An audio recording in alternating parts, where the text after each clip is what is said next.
SRA 성경 낭독 및 강해 마가복음 10장 이혼의 본질적 접근과 어린아이와 부자, 큰 자와 섬기는 자의 천국 원리라는 제목입니다. 마가복음 10장 1절부터 52절까지 낭독합니다. 예수께서 거기서 떠나 유대지경과 요단강 건너편으로 가시니 무리가 다시 모여들거늘 예수께서 다시 전례대로 가르치시더니 바리새인들이 예수께 나와 그를 시험하여 묻되 사람이 아내를 내어 버리는 것이 옳으니이까? 대답하여 가라사대 모세가 어떻게 너희에게 명하였느냐? 가로되 모세는 이혼 증서를 써주어 내어 버리기를 허락하였나이다. 예수께서 저희에게 이르시되 너희 마음의 완악함을 인하여 이 명령을 기록하였거니와 창조시로부터 저희를 남자와 여자로 만드셨으니 이러므로 사람이 그 부모를 떠나서 그 둘이 한 몸이 될지니라. 이러한즉 이제 둘이 아니요 한 몸이니 그러므로 하나님이 짝지어 주신 것을 사람이 나누지 못할지니라 하시더라. 집에서 제자들이 다시 이 일을 묻자온대 이르시되 누구든지 그 아내를 내어 버리고 다른 데 장가드는 자는 본처에게 간음을 행함이요 또 아내가 남편을 버리고 다른 데로 시집가면 간음을 행함이니라. 사람들이 예수의 만져주심을 바라고 어린아이들을 데리고 오매 제자들이 꾸짖거늘 예수께서 보시고 분이 여겨 이르시되 어린아이들의 내게 오는 것을 용납하고 금하지 말라. 하나님의 나라가 이런 자의 것이니라. 내가 진실로 너희에게 이르노니 누구든지 하나님의 나라를 어린아이와 같이 받들지 않는 자는 결단코 들어가지 못하리라 하시고 그 어린아이들을 안고 저희 위에 안수하시고 축복하시니라. 예수께서 길에 나가실새 한 사람이 달려와서 꿇어앉아 묻자오되 선한 선생님이여 내가 무엇을 하여야 영생을 얻으리이까? 예수께서 이르시되 내가 어찌하여 나를 선하다 일컫느냐? 하나님 한 분 외에는 선한 이가 없느니라. 내가 계명을 안 하니 살인하지 말라, 간음하지 말라, 도적질하지 말라, 거짓 증거하지 말라, 속여 취하지 말라, 내 부모를 공경하라 하였느니라. 여짜오되 선생님이여 이것은 내가 어려서부터 다 지키었나이다. 예수께서 그를 보시고 사랑하사 가라사대 내게 오히려 한 가지 부족한 것이 있으니 가서 내 있는 것을 다 팔아 가난한 자들을 주라. 그리하면 하늘에서 보화가 내게 있으리라. 그리고 와서 나를 쫓으라 하시니 그 사람은 재물이 많은 고로 이 말씀을 인하여 슬픈 기색을 띠고 근심하며 가니라. 예수께서 둘러보시고 제자들에게 이르시되 재물이 있는 자는 하나님의 나라에 들어가기가 심히 어렵도다 하시니 제자들이 그 말씀에 놀라는지라.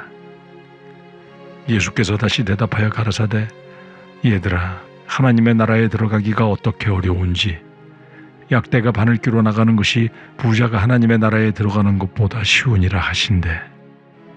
제자들이 심히 놀라 서로 말하되 그런 중 누가 구원을 얻을 수 있는가 하니 예수께서 저희를 보시며 가라사대 사람으로는 할 수 없으되 하나님으로는 그렇지 아니하니 하나님으로서는 다 하실 수 있느니라. 베드로가 여짜와 가로되 보소서 우리가 모든 것을 버리고 주를 쫓았나이다. 예수께서 가라사대 내가 진실로 너희에게 이르노니 나와 및 복음을 위하여 집이나 형제나 자매나 어미나 아비나 자식이나 전토를 벌인 자는 금세에 있어 집과 형제와 자매와 모친과 자식과 전토를 100배나 받되 핍박을 겸하여 받고 내세의 영생을 받지 못할 자가 없느니라. 그러나 먼저 된 자로서 나중되고 나중된 자로서 먼저 될 자가 많으니라. 예루살렘으로 올라가는 길에 예수께서 제자들 앞에 서서 가시는데 저희가 놀라고 쫓는 자들은 두려워하더라. 이에 다시 12제자를 데리시고 자기가 당할 일을 일러 가라사대 보라 우리가 예루살렘에 올라가노니 인자가 대제사장들과 서기관들에게 넘겨오매 저희가 죽이기로 결단하고 이방인들에게 넘겨주겠고 그들은 능욕하며 침뱉으며 채찍질하고 죽일 것이니 저는 3일 만에 살아나리라 하시니라. 세베대의 아들 야고보와 요한이 주께 나와 여짜오되 선생님이여 무엇이든지 우리의 구하는 바를 우리에게 하여 주시기를 원하옵나이다. 이르시되 너희에게 무엇을 하여 주기를 원하느냐. 여짜오되 주의 영광 중에서 우리를 하나는 주의 우편에 하나는 좌편에 앉게 하여 주옵소서. 예수께서 가라사대 너희 구하는 것을 너희가 알지 못하는도다. 너희가 나의 마시는 잔을 마시며 나의 받는 세례를 받을 수 있느냐. 저희가 말하되 할 수 있나이다. 예수께서 이르시되 너희가 나의 마시는 잔을 마시며 나의 받는 세례를 받으려니와 내 좌우편에 앉는 것은 나의 줄 것이 아니라 누구를 위하여 예배되었든지 그들이 얻을 것이니라. 열 제자가 듣고 야고보와 요한에 대하여 분이 여기거늘 예수께서 불러다가 이르시되 이방인의 소위 집권자들이 저희를 임의로 주관하고 그 대인들이 저희에게 권세를 부리는 줄을 너희가 알거니와 너희 중에는 그렇지 아니하니 너희 중에 누구든지 크고자 하는 자는 너희를 섬기는 자가 되고 너희 중에 누구든지 으뜸이 되고자 하는 자는 모든 사람의 종이 되어야 하리라. 인자가 온 것은 섬김을 받으려 함이 아니라 도리어 섬기려 하고 자기 목숨을 많은 사람의 대속물로 주려 함이니라. 저희가 여리고에 이르렀더니 예수께서 제자들과 허다한 무리와 함께 여리고에서 나가실 때에 디메오의 아들인 소경거지 바디메오가 길가에 앉았다가 나사렛 예수시란 말을 듣고 소리질러 가로되 다윗의 자손 예수여 나를 불쌍히 여기소서 하거늘 많은 사람이 꾸짖어 잠잠하라 하되 그가 더욱 심히 소리질러 가로되 다윗의 자손이여 나를 불쌍히 여기소서 하는지라. 예수께서 머물러 서서 저를 부르라 하시니 저희가 그 소경을 부르며 이르되 안심하고 일어나라 너를 부르신다 하매 소경이 겉옷을 내어버리고 뛰어 일어나 예수께 나아오거늘 예수께서 일러 가라사대 내게 무엇을 하여 주기를 원하느냐. 소경이 가로되 선생님이여 보기를 원하나이다. 예수께서 이르시되 가라 내 믿음이 너를 구원하였느니라 하시니 저가 곧 보게 되어 예수를 길에서 쫓으니라. 아멘. 핵심을 정리합니다. 9장에서 모세와 엘리야와 대화하시고 하나님께서 직접 예수님이 하나님의 아들이심을 증거하시는 변화산 사건과 귀신 들린 아이를 고치시며 믿음과 기도의 중요성을 가르치시고 큰 자의 도와 지극히 작은 성도를 범죄케 하는 큰 죄 그리고 믿음의 공동체 안에서의 화목의 중요성을 가르치신 예수님은 이제 마가복음 전체의 후반부에 해당되는 10장부터 16장까지의 기록 중 본 10장에서는 바리새인들과 이혼에 대해 본질적 접근을 통해 하나님의 뜻을 가르치시고 어린아이와 같은 자들이 들어가는 천국과 부자 청년 사례를 통해 재물에 대한 욕심이 천국으로 가는 가장 큰 장애가 됨을 가르치신 뒤 이제 예루살렘으로 올라가시며 3차 순환 예고 및 섬김의 도를 가르치시고 여리고에서 소경 거지 바디메오를 고치시며 믿음과 간절한 간구가 하나님의 은혜와 자비를 얻는 열쇠임을 깨닫게 하십니다.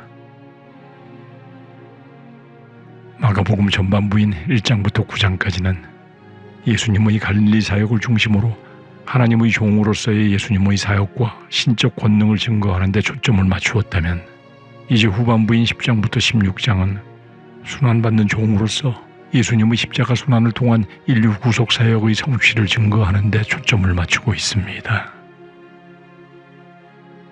1절에서 예수님께서는 하나님의 구속 섭리를 따라 인류 구속 사역의 절정인 십자가를 지시기 위해 예루살렘을 향하여 갈릴리 지역을 완전히 떠나가십니다. 그리고 유대지경 가까운 요단 동편으로 가실 때 바리새인들과 이혼에 대해 논쟁하십니다. 바리새인들은 예수님을 시험하고 올무에 빠뜨리기 위해 아내를 버리는 것이 옳으냐고 질문합니다. 당시 이혼에 대한 문제는 갈릴리 분봉왕 헤롯 안디바의 이혼과 이복 동생의 아내인 헤로디아와 부정한 결혼을 책망함으로 세례 요한이 참수당한 사례와 같이 사회적으로 매우 민감하고 관심이 집중된 문제였습니다. 그러므로 바리새파 중에서도 신명기 24장 1절 2절에서 아내를 데려온 후 수치되는 일이 있음을 발견하고 그를 기뻐하지 아니하거든 그를 자기 집에서 내어보내라는 율법에 대해 간음 외에는 이혼이 절대 불가하다고 엄격한 입장을 고수하던 샴마이 학파와 간음 이외에도 아내가 잘못을 하거나 남편이 아내가 싫어진 경우에 이혼을 할 수 있다는 입장을 주장하던 힐렐 학파 사이에 의견이 첨예하게 대립되어 있었으며 바리새인들은 이 질문을 통해 예수님께서 이혼의 부정적인 입장을 밝힌다면 이를 정치적 쟁점으로 부각시켜 헤롯 안디바를 포함한 집권 세력에 의해 세례 요한과 같은 상황에 빠뜨리려 할 것이요. 이혼에 찬성하신다면 바리새인들의 율법 내용에 대한 논쟁의 소용돌이에 빠지게 될 수밖에 없는 위험한 질문이었던 것입니다. 3절에서 예수님은 모세가 어떻게 명하였느냐고 물으십니다. 바리새인들은 신명기 24장 1절 2절 말씀에 근거하여 각서를 써주어 내어버리기를 허락하였다고 답합니다. 이는 모세가 아내된 여자의 보호를 위해 반드시 이혼 증서를 써주는 절차를 거치게 하여 남편이 주관적 견해로 아내를 함부로 내쫓는 것을 방지하기 위한 것이었으며 이런 법적 증서 없이 아내를 내보내면 다른 사람과 재혼도 하지 못하고 살 길이 막막하게 되는 것을 방지하기 위한 목적이므로 이혼을 권장하기 위한 것이 아니었음에도 유대인 남편들은 합법적으로 이혼을 요구할 권리로 생각하여 사소한 일에도 이혼을 남용함으로 아내들의 인권을 유린하게 된 것입니다. 예수님은 율법이 주어진 본질적 배경과 목적을 언급하십니다. 율법 이전에 부부는 창세기 1장 27절과 창세기 2장 24절의 하나님의 창조 원리에 의해 만드신 한 몸이므로 사람이 임의대로 나누지 못할 것임을 분명히 가르치시며 이 율법의 내용은 사람들이 마음이 완악함으로 결혼관계를 함부로 훼손하지 않도록 절차가 주어진 것임을 가르치시고 율법의 정신에는 무관심하고 문자적 해석에만 매달려 논쟁을 일삼는 바리새인들의 완악한 마음을 책망하시며 창조 원리에 입각한 결혼관을 가르치십니다. 그리고 13절에서 16절까지 어린아이들을 데리고 오는 사람들을 꾸짖는 제자들을 향해 분이 여기시며 용납하며 금하지 말라 명하십니다. 분이 여기셨다는 것은 크게 탄식하셨다는 뜻입니다. 천국을 어린아이와 같이 받들지 않는 자, 즉 받아들이지 않는 자는 천국에 들어가지 못하리라고 말씀하시며 어린아이들이 예수님께 나아오는 것을 금하지 말라 명하시는 것입니다. 그러므로 천국은 어린아이들과 같이 순수하고 겸손한 마음으로 하나님만 전적 의지하며 나아오는 자들의 것임을 강조하시고 계십니다. 17절부터 27절까지는 부자와 천국의 관계 및 이와 관련된 구원과 상급에 관한 교훈을 가르치십니다. 이 내용은 마태, 누가복음서에도 모두 기록하고 있으며 마태복음 19장 20절은 부자 청년이라고 밝히고 있고 누가복음 18장 18절에서는 어떤 관원이라고 신분을 밝히고 있으므로 이 사람은 부자이며 관원으로 사회에서 영향력 있는 사람임을 알 수 있습니다. 17절에서 이 부자 청년은 예수님께 선한 선생님이여 라고 말을 시작합니다. 마태복음 19장 17절에는 내가 무슨 선한 일을 하여야 라고 기록하고 있습니다. 영생의 길을 알지 못하는 부자 청년은 예수님께 선한이라 호칭하며 결국 어떤 선한 일을 하여야 영생을 얻을 것인지 방법을 구하는 것입니다. 그러자 예수님은 오히려 선한 분은 하나님 한 분밖에 없음을 말씀하십니다. 이 뜻은 내가 어떤 선하다고 하는 일을 행함으로도 결코 영생에 이르지 못함을 암시하시며 깨우치게 하고 계신 것입니다.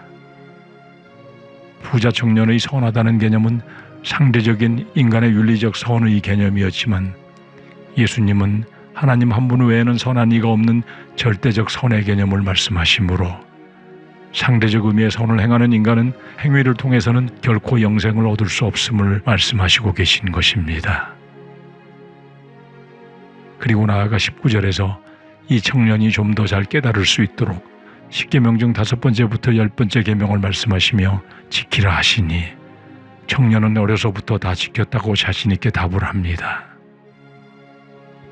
21절에서 예수님은 그를 보시고 사랑하사 한 가지 부족한 것, 즉 있는 것을 다 팔아 가난한 자들을 주라. 그러면 하늘에서 보화가 내게 있으리라. 그리고 와서 나를 쫓으라 하십니다. 이 청년이 율법을 잘 지킨 것은 형식을 잘 지킨 것이고 자기 자신을 위해 지킨 자기 자신의 의의를 나타내는 것임을 알게 하시며 그를 사랑하사 영생을 위해 부족한 기묘한 것을 말씀하시는 것입니다. 여기서 사랑하사라는 표현은 아가페적 사랑을 말하므로 치근한 마음으로 청년에게 부족한 사랑을 부각시키고 있는 것입니다. 이 부자 청년은 영생의 문제에 진지한 관심을 가지고 있으며 율법도 성실히 행하였으나 자신의 재물을 팔아 가난한 자들에게 나누어 주면 자신이 그들과 같은 처지가 된다는 것을 알므로 도저히 수용할 수 없었으므로 슬픈 기색으로 근심하며 그냥 돌아갑니다. 이 청년은 영생에 대한 관심은 있었지만 이 세상에서의 안락과 영생의 양자 택일의 순간이 닥치자 영생이 아니라 이 세상의 안락을 택하게 되는 것입니다. 그러므로 23절 이후 예수님은 부자가 하나님 나라에 들어가는 것은 약대가 바늘기로 나가는 것보다 어려운 것이라고 가르치시며 놀라는 제자들에게 하나님 나라에 들어가기를 원하면서도 동시에 물질의 탐욕에 집착할 때 그것이 하나님 나라에 들어가는 데 있어서 결정적인 걸림이 될 수 있음을 가르치시는 것입니다. 그러자 누가 구원을 얻을 수 있을까 놀라는 제자들에게 사람은 할 수 없지만 하나님이 함께 하시면 모든 것을 다 하실 수 있다고 말씀하시며 정령 구원의 모든 주권은 하나님 한 분께 있음을 밝히시는 것입니다. 28절부터 31절까지는 제자들을 대표하여 베드로가 예수님께 질문합니다. 재물에 집착하여 예수님을 따르는 것을 포기한 부자 청년과는 달리 자신들은 모든 것을 버리고 예수님을 쫓았는데 무엇을 얻을 것이냐고 여쭈는 것입니다. 29절에서 예수님께서는 예수님과 복음을 위해 집이나 부모나 형제나 자식이나 전토를 벌인 자는 금세의 집과 형제와 자매와 모친과 자식과 전토를 100배나 받고 내세의 영생을 받지 못할 자가 없으리라고 말씀합니다. 마가는 예수님과 복음을 위해라고 기록하고 마태는 내 이름을 위하여, 누가는 하나님의 나라를 위하여라고 기록하고 있으므로 내 이름과 나의 복음 그리고 하나님의 나라는 다 같은 의미를 나타냄을 알 수 있습니다. 이 본문 말씀처럼 예수님을 따른다는 것은 자기 스스로 무언가를 내어버리는 포기가 없이는 결코 갈 수 없는 길이며 외적 분리와 내적 분리 모두를 의미하지만 특히 마음속으로 진정 예수님을 가장 소중한 분으로 믿는 것임을 가르치시는 것입니다. 그리고 내어버린 것에 100배나 받을 것임을 말씀합니다. 여기서 100배는 산술적 의미이기보다 많은 보상을 받게 됨을 말하는 문학적 표현입니다만 분명한 것은 그 보상이 물질적인 것만이 아니라 물질보다 더 훨씬 소중한 진정한 기쁨과 행복의 축복을 의미할 것이며 현재 이 세상에서도 주어지고 또한 이 세상의 삶이 끝난 후 오는 세상에서도 영생으로 주어질 것이라는 약속인 것입니다.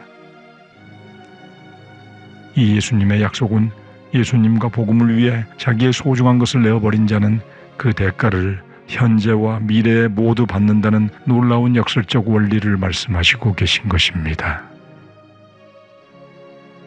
그러나 이러한 예수님을 위한 자발적 포기에 대한 보상은 풍요와 함께 핍박도 겸하여 받는다고 말씀합니다. 이 말씀은 예수님을 위해 자발적 포기를 한 자는 현세에서 박해와 비난도 받겠지만 축복도 100배나 받을 것이며 내세에서는 영원한 생명을 얻을 것이다 라는 말씀입니다. 그리고 베드로의 질문에 대한 답의 결론격으로 31절에서 먼저 된 자로서 나중되고 나중된 자로서 먼저 될 자가 많으니라고 하십니다. 본절은 그러나 라고 시작하므로 앞서 말씀하신 모든 것을 버리고 주를 쫓는 제자들에게 자신이 먼저 믿었다는 것에 우월감을 갖지 말 것을 경고하시는 것이며 신앙은 성장하지 않으면 퇴보하는 것임을 가르치시는 것입니다. 이제 예수님께서 예루살렘에 올라가실 때 보다 더욱 구체적으로 세 번째 순환 예고를 하십니다. 자신이 십자가에 못 박혀 죽으실 장소가 예루살렘이라는 것을 처음으로 밝히시며 능욕, 즉 조롱하고 채찍질하고 죽일 것이며 3일 만에 살아날 것임을 구체적으로 말씀하십니다. 그리스도의 순환에 대한 이 진술 과정 순서는 그 순서대로 모두 성취되게 됩니다. 그러나 35절부터 45절까지 예수님의 메시아 사역을 이해하지 못하는 제자들은 이 세상에서의 헛된 야망과 욕심에 사로잡혀 예수님의 말씀을 깨닫지도 귀담아 듣지도 않고 세상적 자리싸움에 연연합니다.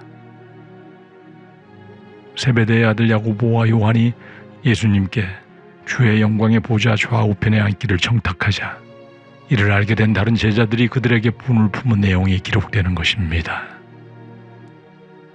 마태복음 20장 20절에서는 세베대의 아들들의 어머니가 아들들을 데리고 예수님께 나오와 청탁하였다고 기록하고 있습니다.